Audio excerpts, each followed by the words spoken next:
Reggie Miller, the Hall of Famer, on the call tonight at the Garden with Marv Albert. Game 5, Hawks and the Knicks at 7:30 Eastern.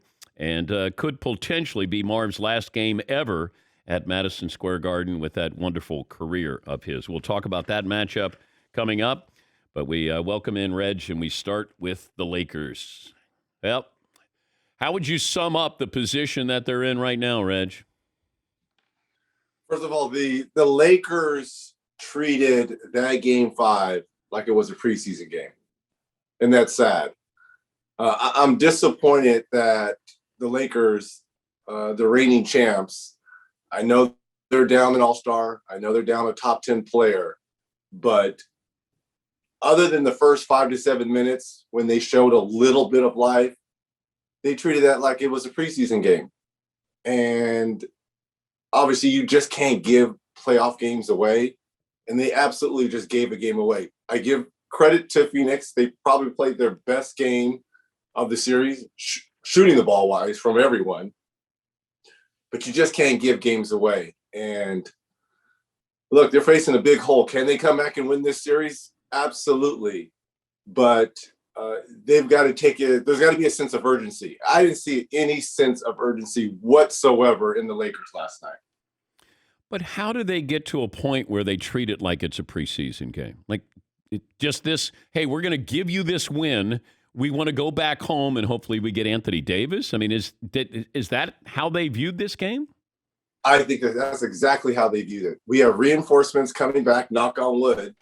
But people need to understand there's two things that are very difficult to play with in the game of basketball. A growing injury, very difficult because that's your lateral movement, and back injuries because, everything is done. Your back controls just about everything. And I'm sure it was a very difficult decision for AD not to play last night. But the Lakers played like, okay, we'll give you guys this game. Yeah. We'll get 80% AD back, win at home, and then we'll take our chances here in Game 7 where we won in this place in Game 2. They're putting all their eggs in one basket, assuming that they can win 2 games in a row, and they are messing with fire because Chris Paul is hungry. He wants to beat his good friend, LeBron James. Devin Booker, this is his first time in the playoffs, and he wants to show the world why he's one of the best shooting guards on the planet. And this young team is getting confidence along the way. And that's why you're messing with fire, because they've gained their confidence, which was kind of snatched from them early on with the Chris Paul injury. And the way Devin Booker, he hadn't played particularly great in this series, had a monster game 1 and played great last night. But they have confidence now, and they feel that they're the better team, even though they're the number 2 seed. They feel that they're the better team now. The Lakers are in real trouble. What do you make of Charles Barkley's nickname for Anthony Davis? Which I didn't hear what it was. Seton, will you play it for Reg? Anthony Davis, I told you, the Lakers can't win this series. Forget about the championship. They can't win this series without street clothes. I'm not even. Look, I will say this. It takes a lot not to play the game of basketball, especially in the playoffs. And I think in my career, and Seton, you can go back and look at this, I missed 4 playoff games. And I believe it was in 96. A week before the playoffs were to begin, Otis Thorpe broke my orbital fracture. I broke my bone in my. He gave me a good fist to the eye, going for a loose ball, and I was out. And in that first round matchup, it was us versus Atlanta. And I think I was 10 days out from the surgery, still seeing double vision, and I wanted to play, but there was no way. I just knew. But I keep telling people that me at 70, 80% is better than a lot of people at 100%. And again, I know growing injuries are very difficult to play through, but sometimes just your mere presence can uplift your teammates. And I mean, AD is right. And he said this after Game 1 when he played terrible and had those 13 or 15 points. we're not going to win a game, let alone a series, if I continue to play like that. So, again, all the eggs are in one basket for the Lakers. They're hoping AD comes back at 80%, 70%, and they can win 2 games in a row. But I like the nickname Street Clothes. I probably would have went with Can't Get Right, but we'll find out. How about Day to Davis? Anthony Day to Davis. Not bad. Yeah. Not bad. Yeah. I know everyone wants to throw shots. Again, groin injuries are very difficult. If he could play, he could play. It's just, we've seen this from AD. I know he's a champion, but any little bump, he goes down.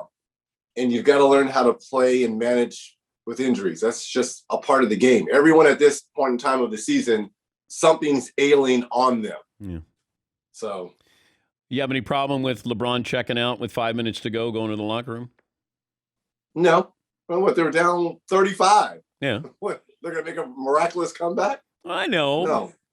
But do you stay there with your team? No. I mean, maybe something's ailing on him and he's going to go get ice on something. Look, Yeah, LeBron is the best shot for them to move on. So maybe something, that ankle probably got sore. Let me go put it in a bucket of ice and let me shift all my focus into Game 6. I have no problem. There's no need for him to be out there and see that bloodbath. He lived it for about 30 minutes. You know, when the baton is passed here, Reg, from LeBron to who? Like, who gets the baton? People assume it's going to be AD, but they're the Lakers. I'm sure there'll be another superstar on the way in. It'll be AD because there's a pecking line and he does have a championship. No, the and league. Maybe two. The league, not the Lakers. The face of the league is who? After LeBron. Luka. I would throw Luka's name out there. I mean, you would think it'd be Kevin Durant. Yeah. I mean, he's to me the next best player, if not the best player. Joel Embiid has a great personality. I mean, you need guys that can push the league and find those viewers that are just casual viewers. Well, LeBron's polarizing. Luka. Yeah, I don't know if anybody kind of fits into that category where you go, oh, I'm going to tune in because I want to watch him lose, or I'm going to tune in because I want to see, him win or see greatness. I mean, I would put Steph in there, but Steph is 32, 33. So he's on his, I'm talking about the 20-year-olds. Damian Lillard, what he did last night, I mean, he should be a household name, he is a household name for the hardcore basketball fans. But for casual fans playing in the Northwest, in Portland, not the casual fan, they may have heard of Damian Lillard, but they don't really know Damian Lillard because he hasn't really gone deep in the playoffs like Steph or LeBron. What would you do if you're Damian Lillard? I mean, we're going to look back on your career and go, Hall of Famer, unbelievable nights. Yep. But is there really a bottom line exclamation point with Damian Lillard? Stop it, Dan. Because that's me. You can't fault a guy for being loyal. We kill guys about championships. And then we kill guys when Kevin Durant leaves Oklahoma City and goes to Golden State. We kill them. And the small markets, they can't compete with the Chicagos, the New Yorks, the LAs, the Golden States. So when you get a chance to have an Anthony Davis in New Orleans, you just pray and hope that other teams in big markets don't come recruiting. So we can't look back at Lillard's career and say, oh, I wish he would have played in a bigger market. There's nothing wrong with being loyal. And, people are going to say, well, you never won a championship, right? Yeah, I didn't. But sometimes the whole point of it's in the struggle. And that's what Lillard is in right now. He's in the struggle of trying to make a small market team relevant and successful. Yeah, but I feel bad for him. It's not that I'm going to go. Okay, well, then frame it that way. Don't frame it as in, oh, we're going to look back and your career meant nothing. It did. No, he's going to be a Hall of Famer. I'm just saying we're going to look back and say, it's like Mike Trout. We're going to look back on Mike Trout or Dan Marino, and we're going to go, gosh, did they surround him with the right people? That's the point I'm making with Damian Lillard. I'm not saying he should say, get me out of here, but, like, what can he do? What's his franchise do now? It just feels like there's a glass ceiling. Well, you hope the franchise and the leadership of the franchise says, look, we got to get some guys around him. Look, he is surrounded by some pretty good players, but he's had some bad luck as well. Nurkic missed a ton of games this year. McCollum missed a ton of games this year. Should they have been a 6 seed? Probably not. They should have been a top 4 seed if those two guys play 80% of their games, but they didn't. Zach Collins missed all year. I mean, that's a 7-footer that can, help things, help them out. But look, he's doing everything he possibly can do. And I applaud that for a small market. We're talking to Reggie Miller, the Hall of Famer. Reg's on the call tonight. The Knicks and the Hawks. This is must-see TV. Yes. Well, any game you do is must-see TV, of course. Oh, thank you. But how do you think the Knicks fans treat Trey Young when he walks in? Ooh, well, if games 1 or 2 were any indications, you saw kind of the vitriol that was being thrown at Trey. Look, he's become the new poster boy here, and I think he has relished and accepted. But I will say this, there's certain guys that are built for it, and I think he wants the moment. He understands that they have a chance to move on here. But it is going to be a very, very intense game because the Knicks have not played great. They have not shot the ball particularly great. Their best player, we talk about this, you and I all the time talk about playoff basketball, how things get taken away. Julius Randle has been exposed a little bit in this game. Great regular season, most improved player, which he won. But come playoff time, when teams get a chance to scout you, they watch videotape of you, they always take away your 3 best plays. Well, what do you have left in your bag? And right now we're seeing that there's not a lot left in the bag. So he has to play better. RJ Barrett has to play better. You can't have, and God bless him, because to this day, he's my favorite player. And I've said this when he was at the height of his power, when he went through the depths of all his injuries. Derrick Rose cannot be your best player in these playoffs, which he has been for the Knicks. Yeah. You know, he just can't beat your best player. And Barrett, Randall, that youth, they've got to show up, which I think they will. I think they win tonight here, and they force the game 6. You were on the call with the Russell Westbrook situation with the Wizards and 76ers. And, of course, I don't know if in your mind, in the moment, you're thinking about the Malice and the Palace because you were knee-deep in that as well and had a front-row seat to that. But is it fans or fan that we have to be concerned about here? Well, isn't that almost one and the same? Well, Because it could be one person. Like, I don't know the building. I don't know if there's certain buildings where you go, that's a bad situation to go into. Or you have some idiot who wants to run on the floor and tap the backboard. Like, I will say, but here's the thing. That idiot did not come to that game alone. That idiot had to have discussions with whoever he came to that game with. He didn't just get up in the middle of the game and said, look around and just run out there. He had to have discussions. Yep. That he was going to do this. I just think it's unfortunate now that we've finally gotten the energy back in the buildings by letting fans back in, that we've had these incidents occur. And I'm just telling you, if roles were reversed, if Kyrie had run up into the stands and punched that guy wearing the Kevin Garnett jersey, I mean, all hell would be breaking loose on networks like this, on shows and podcasts like this. The league has to do a better job. What is banning a fan from an arena? I don't understand what that entails. You can't tell me that fan can't get a ticket from a secondary person and show up in that building. How are you ever going to know if he's in that building or not? Banned from it. What does that mean? No, you got to go after their wallets. Name these guys, put their faces everywhere like you would do the players, find out where they work. You have to go after their wallets, prosecute them, That's how you make it hurt. Banning them from an arena, what does that do? What does that mean?